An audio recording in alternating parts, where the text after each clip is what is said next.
Okay, so Oda decided to drop the entire One Piece lore in one chapter, and he did it in a single, beautiful panel. But before we get to that part and explain every detail, including the ones you might have missed, let's start from the beginning, because even without that final panel, this chapter was fantastic. We got a glimpse of Shamrock's abilities. His sword possesses the power of Cerberus, but we don't yet know if it's due to a devil fruit, as we haven't seen anything like this before. The sword has black clouds, leaving us with two options. Either Shamrock has managed to control and awaken the devil fruit inside the sword, which would be incredibly impressive and would mean he's also a great swordsman, or the power was granted to him by Imu. So far, we've only seen black clouds surrounding the Gorosei, who have Imu's powers, and Lucci, an awakened devil fruit user. I believe Shamrock's sword has devil fruit abilities, which automatically debunks the popular theory that Blackbeard has a Cerberus devil fruit. Shamrock and his Cerberus look incredibly badass, and I expected nothing less from Shanks' twin brother. We saw only 1% of his power, but even that was enough to seriously injure Loki. Yes, Loki is chained to a tree and his haki is nerfed, but still, he seemed way too terrified of Shamrock's sword attack. They also had a brief conversation. Shamrock mentioned that Shanks returned to Marie-Joie once, but ultimately chose to live in this filthy lower world. When Roger returned from Laugh-Tale, he told Shanks something that made him cry. Perhaps this was the moment Roger revealed the truth about Shanks' family. After witnessing how people lived in Marie-Joie, Shanks may have decided to become a pirate to change that. Additionally, Shamrock was already aware of his twin brother, meaning the pirate he discussed with the Gorosei was not Shanks. These past few chapters have clearly shown that Shamrock is the complete opposite of Shanks. Shanks ended the Marineford War while Shamrock wants to start the Elbaf War. Shanks has an attack called Divine Departure while Shamrock arrived with a demonic ritual. Shamrock warned the Gorosei about a pirate just as Shanks warned Whitebeard about Blackbeard. Shanks captured Loki to save Elbaf while Shamrock wants to free Loki to destroy it. Even their swords symbolize different ideals. Shanks' sword, Griffin, represents divinity, nobility, and protection. Shamrock's sword, empowered by the Cerberus Devil Fruit, embodies destruction and the underworld. There's also a chance that Shamrock wields a cursed sword and has managed to control its curse, Cerberus. If so, this could explain why Zoro saw the Grim Reaper. It might be the power of the cursed sword, and Zoro will have to learn how to control it. The scene then shifts to Luffy, who is discussing Shanks with the giants. Meanwhile, the mysterious man continues approaching the castle. There are still 3 possible identities for him, and I don't think that will change until he's revealed. Scopper Gaban, Shiki, Louis Arnaud. He seems way too calm to be Shiki, and for some reason, my gut tells me it's not Scopper Gaban either. Oda has been setting up the significance of Arnaud since chapter 115 and 93. His book was among those Arlong made Nami read to learn cartography. Oda wouldn't just mention a random character, so I believe it's him. Before we discuss the final panel, I want you to focus on this detail. We see Brook in Nika's pose. Oda has already drawn Usopp, Kizaru, Vegapunk, and other characters in this same pose one by one. I wonder what it means. In the last panel, Frankie, who, by the way, looks a lot like Emmet from the back and is most likely Emmet at his age, is standing in front of a huge drawing. I am sure Oda has planned this panel for years. Every detail has its own meaning,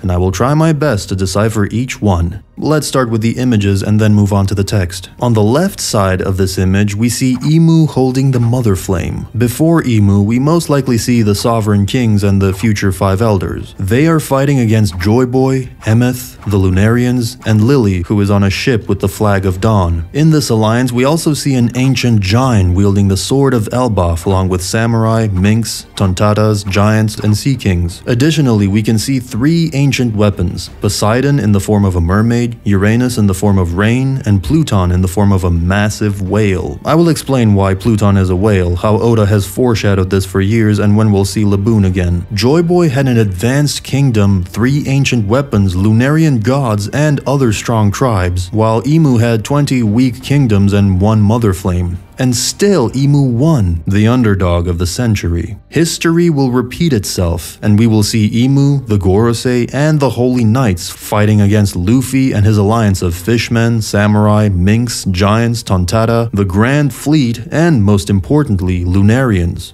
or at least one Lunarian, meaning that King will return to the story. This all but confirms that Imu is the final villain of One Piece. On the other hand, Blackbeard is one of the best written characters, so I'm really intrigued to see what role he'll play in the end. This also explains why Dragon couldn't simply attack the world government to save Ginny and Kuma. At the same time, it highlights just how strong Sabo really is, managing to escape from this monstrous power. Now let's talk about the text before moving on to the more interesting parts. The first world text describes the original Mother Flame on Earth. The slaves prayed to be liberated and Nika appeared. Imu, along with the Hell Serpent, destroyed the world and erected the Red Line. The second world text states that the Forest God is the one who created devil fruits to subdue mankind.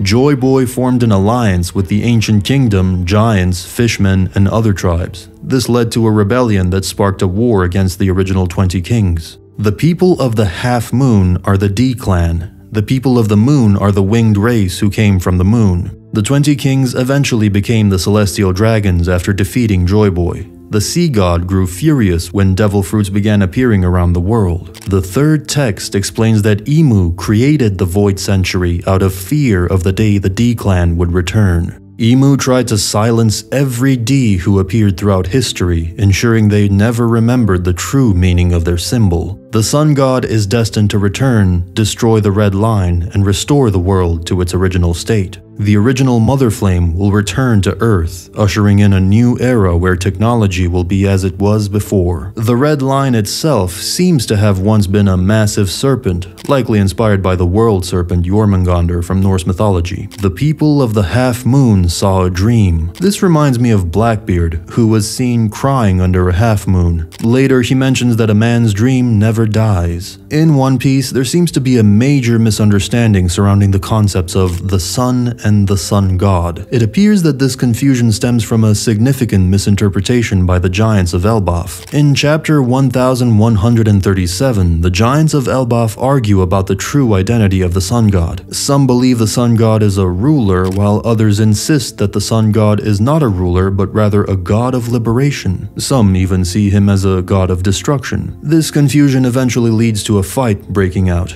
The Giants base their argument on the religious text Harley, which has been misinterpreted over the years due to translation difficulties. One crucial distinction is between the Sun and the Sun God. The Sun God is described in the first and third world text as a divine figure associated with freedom, joy, and liberation, specifically linked to Nika and Joy Boy. However, the Sun in the second world text is not referred to as a god, but simply as the Sun. This is key because in this context, the Sun is described as spreading seeds of war, a force of destruction, chaos, and conflict. This leads to a critical realization. The Sun, in this context, is not Nika, but rather a destructive weapon. Imu, likely connected to the origins of these weapons, seems to have used the Mother Flame to wreak havoc and destabilize the world. This suggests that the Sun is not a benevolent figure, but rather a tool of destruction wielded by those with ancient godlike powers. Imu manipulated the world. This explains the distortion of history where people mistakenly equate Nika with the destructive Sun. On the right side of the panel, we see a serpent, a dragon, Ark Maxim with lightning, Noah, and various buildings. The Maxim was created by Gan Fall's men, so it's interesting that a similar ship seemingly existed during the Void Century, apparently powered by Enel's Devil Fruit.